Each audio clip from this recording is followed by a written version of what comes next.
안녕하세요, 팀장님들. 반갑습니다. 팀장님들의 회사 생활 고민을 함께하는 안나 코치입니다. 저는 국제기구, 외국계 기업, 그리고 스타트업에서 한 13년 정도 조직 생활을 했습니다. 그리고 심리학 박사를 졸업했습니다. 앞으로 매달 한 번씩 회사에서 발생하는 팀장님들의 다양한 고민들에 대해서 좀 사례를 소개해드리고 해결 방법을 함께 찾아가려고 합니다. 회사에서 발생하는 팀장님들의 고민은 대체로 뭐가 있을까요? 상사와의 마찰, 부하 직원과의 갈등, MZ세대와의 화합, 성과 관리 등 다양한 고민이 많으실 것 같아요. 앞으로 저와 어떤 방법이 좋은지 함께 찾아가면 좋을 것 같습니다. 이번 시간에는 팀장으로서 부하 직원과의 마찰과 팀원의 업무 촉진에서 발생하는 팀장님들의 고민 사례를 함께 보면서 이야기해 보도록 하겠습니다. 네, 그럼 첫 번째 사례 한번 만나보실까요? 이번 프로젝트는 신입 씨가 해볼까요? 제가요? 왜? 조금 부담스러워요? 아니면 힘든 점이 있을까요? 그게 제가 할 일이 아닌 것 같아서요. 지금 신입 씨가 담당하고 있는 일이 없지 않나요? 이번 업무를 통해서 조금 더 다양한 업무 범위를 가질 수 있을 것 같은데요. 제 업무 분야가 아닌 것 같은데요? 팀장님들, 이런 상황일 때 정말 난감하실 거라 생각됩니다. 속에서는 분노가 일어나지만 어떻게 말해야 할지도 모르겠고, 화만 냈다가는 팀원과 더 사이가 나빠지니까 이러지도 저러지도 못합니다. 혹시나 그냥 강제로 시키거나 혹은 윽박지르게 되면 팀원이 어느 날 조용히 다가와 말을 하겠죠. 팀장님, 저 드릴 말씀이 있는데요. 저 퇴사하겠습니다. 라고 하면 더 골치가 아파지니까요. 그렇다면 일을 지시했을 때 이 일 제 일 아닌데요? 라고 하는 팀원과 어떻게 일을 해야 할까요? 팀장님께서 혹시 이렇게 생각하고 계시진 않으신가요? 저 요즘 것들 MZ세대, 자기 것만 챙기는 이기적인 팀원들, 이렇게 생각하고 계신다면 팀장님이 그 팀원을 쟤는 왜 저래? 쟤는 원래 저런 사람이야. 이렇게 낙인을 찍고 계신 건 아닌지 먼저 생각해 봐야 할 것 같아요. 반대로 이런 생각은 좀 어떠세요? 저 팀원은 어떤 이유에서 저렇게 대답했을까? 이 생각은 좀 더 그 사람에 대한 호기심이 들어가 있죠. 같은 생각이어도 쟤 왜 저래? 라고 하는 것과 쟤는 왜 저럴까? 라고 하는 건 좀 다르게 느껴지는데요. 이렇게 어떤 마음으로 팀원을 바라보느냐가 문제 해결의 출발점입니다. 팀원도 나름의 이유가 있을 거예요. 그냥 그 팀원이 아무 생각 없이, 아니면 그냥 일이 너무 하기 싫어서 이 일은 제 일 아닌데요? 라고 대답하지는 않았을 거라고요. 그럼 팀원이 이 일은 제 일 아닌데요? 라고 하는 진짜 이유를 찾기 위해서는 팀장님들은 무엇을 하셔야 할까요? 가장 중요한 것은 아까 말씀드린 것처럼 호기심을 가지고 팀원과의 대화를 시작하는 겁니다. 우리는 독심술사가 아니기 때문에 팀원의 속마음을 모르고 팀원도 우리의 마음을 알지 못해요. 그래서 팀원의 생각을 들어보고 상황을 잘 파악하기 위해 1대1로 팀원과 함께 대화하는 것이 중요합니다. 그게 요즘 팀장님들이 많이 사용하시는 원오원 미팅, 원투원 미팅입니다. 이렇게 원오원 미팅을 가지면서 이야기를 나누다 보면 팀원이 그렇게 말한 이유를 좀 알 수가 있는데요. 각 상황이 있을 수가 있으니 상황에 따라서 팀장으로서 3가지 말을 해줄 수가 있습니다. 첫째로, 팀원에게 R&R에 대한 이야기를 명확하게 해줄 수가 있습니다. 팀원은 자신의 직무에 대한 본질과 R&R, 즉 역할과 책임에 대해 모르고 있을 수 있거든요.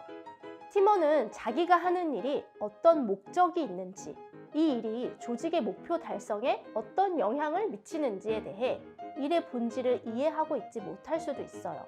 예를 들어 팀원이 홍보 담당자인데 그냥 자신의 일이 보도자료, 기획기사를 쓰고 기자에게 컨택하는 정도의 일이라고 생각하면서 업무 범위를 협소하게 잡을 수 있어요. 그러면 나머지 일들은 내가 하지 않아도 되는 일, 엑스트라 워크라고 생각할 수 있죠.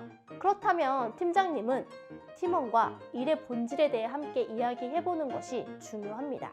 이 팀원의 일이 회사에 어떤 의미가 있고 그 일이 어떤 영향을 미치는지에 대해 충분히 의견을 나눠야 하는 것이죠.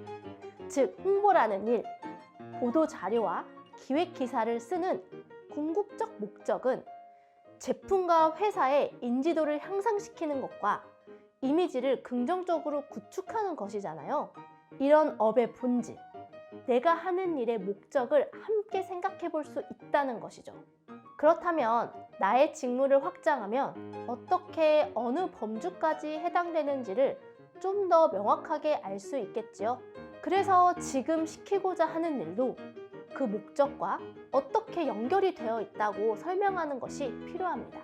그 팀원이 보지 못한다면 이 일이 결과적으로 팀과 조직에 어떤 기여를 하는지도 팀장님이 알려줄 수 있는 것이죠. 이렇게 일의 목적과 더불어서 무엇을 어떻게 하면 되는지에 대한 설명도 해주시면 팀원 스스로 R&R에 대한 이해가 명확해질 것입니다. 둘째, 그 일에 대한 팀원의 역량 혹은 자신감에 대해 이야기를 해볼 수 있습니다. 그 팀원은 이미 해야 할 일도 많은데 새로운 일을 주니 부담스럽기도 하고 그 일을 잘해낼 자신이 없어서 미리 겁을 먹은 걸 수도 있어요. 팀장님이야 이미 해보신 일이고 익숙하신 일이기 때문에 그냥 이렇게 저렇게 하면 된다고 생각하시지만 팀원 입장에서는 막막하기도 하고 그 막막함 때문에 일이 너무 크게 보여서 더 스트레스를 받아서 방어적이 된 것일 수도 있습니다. 지식의 저주라는 말이 있는데요. 지식을 가지고 있는 사람이 상대방도 그 정도는 알 것이다 라고 생각하면서 적당히 혹은 대충 설명하게 되는 것을 의미합니다. 하지만 상대방은 모릅니다. 그렇기 때문에 그 팀원에게 처음 그 일을 맡기시는 거라면 그냥 일을 던지는 것이 아니라 구체적으로 설명해 주는 것도 필요합니다.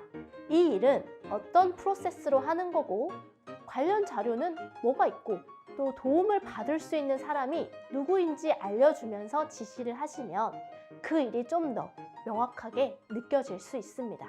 그리고 어려움이 있으면 내가 도와주겠다 라고 지지적인 모습을 보여주셔야 되고 실제 도움을 주셔야 하고요. 그렇게 되면 해보겠다 라는 답이 나올 수도 있는 것이죠. 셋째는요. 그동안 팀원에 대한 칭찬, 인정이 부족했을 수 있습니다.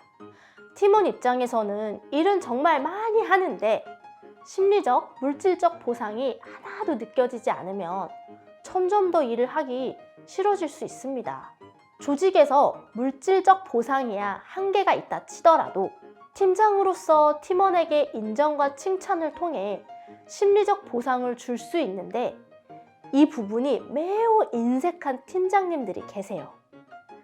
팀원이 일을 하는 데 있어 팀장님이 팀원을 지지하고 힘을 주는데 인정과 칭찬만큼 도움이 되는 것은 없습니다. 의미 없는 공허한 칭찬이 아니라 정말 이 팀원의 장점, 열심히 해온 점, 팀원이 팀의 성공에 어떻게 기여하고 있는지 등을 계속 관찰하셔야 합니다. 그리고 적절한 타이밍에 진심을 담아 칭찬하고 인정하는 것은 팀원이 주도적으로 일을 할 수 있도록 도와주는 비결 중 하나입니다. 입장 바꿔 생각해 보세요. 열심히 일을 하는데 잘못했을 때 혼내기만 하고 잘했을 때 인정과 칭찬이 없으면 우리도 억울한 생각이 들고 일을 내가 더해서 뭐 하나? 라는 생각이 들겠죠. 무엇보다 제가 앞서 말씀드린 부분은 팀장과 팀원과의 신뢰가 구축이 되어 있어야 대화가 될 것입니다. 질책하면서 이야기를 시작하는 것이 아니라 팀원의 입장을 좀 듣겠다는 존중의 마인드로 대화를 풀어가신다면 팀원도 솔직한 마음속 이야기를 풀어놓으며 해결의 실마리가 보일 것이라 생각됩니다. 네, 그럼 두 번째 사례 한번 만나보실까요? 성실의 사원은 무슨 업무를 지시해도 열정적으로 최대한의 효율을 뽑아내는구나. 그러나 나른의 사원은 무슨 업무를 지시해도 하고 싶지 않고 열정이 없구나. 나른의 사원도 흥미를 갖고 하는 업무에는 성실의 사원보다 높은 퍼포먼스를 보여주는데 흥미가 없을 때는 너무 하기 싫어하고 업무 몰입이 안 되는데 이걸 어떻게 하면 좋을까? 네, 이 경우에는 팀장은 팀원이 어떻게 이 조직에서 성장하고 싶은지에 대해 이야기를 나눠봐야 합니다. 팀장님은 팀원이 개인적으로 어떤 커리어 목표를 가지고 있는지, 그리고 그 목표와 지금 팀원이 하는 일이 어떻게 연결되는지를 볼 수 있도록 도와줄 수 있습니다. 이러한 이야기를 나누다 보면 팀원이 성장하고 싶은 방향을 알 수 있겠죠. 팀장님들은 조직의 목표, 팀 목표가 큰 방향에서 벗어나지 않는다면 팀원이 성장하고 있다고 느끼는 업무들을 더 맡기는 방향으로 일을 주실 수가 있어요. 그러면 조직의 목표와 팀원의 목표가 얼라인, 일치가 되겠죠? 그럼 팀원은 조직의 목표, 그리고 자신의 일이 자신의 개인적 목표와 부합한다고 느껴지니까 시키지 않아도 동기부여가 돼서 좀 더 알아서 잘 하려고 노력할 것입니다. 그리고 그 과정에서 성장한다고 느낄 수도 있고요. 그럼 더 주도적인 모습을 보이며 팀의 성장과 조직의 성장에 기여할 수 있습니다. 네, 2가지 사례에 대해서 알아보았는데요. 제가 말씀드린 새로운 접근법을 통해서 팀장님들의 고민이 조금이라도 줄어들었으면 좋겠습니다. 다음 시간에는 또 다른 사례로 찾아뵙도록 하겠습니다. 지금까지 안나 코치였습니다. 감사합니다.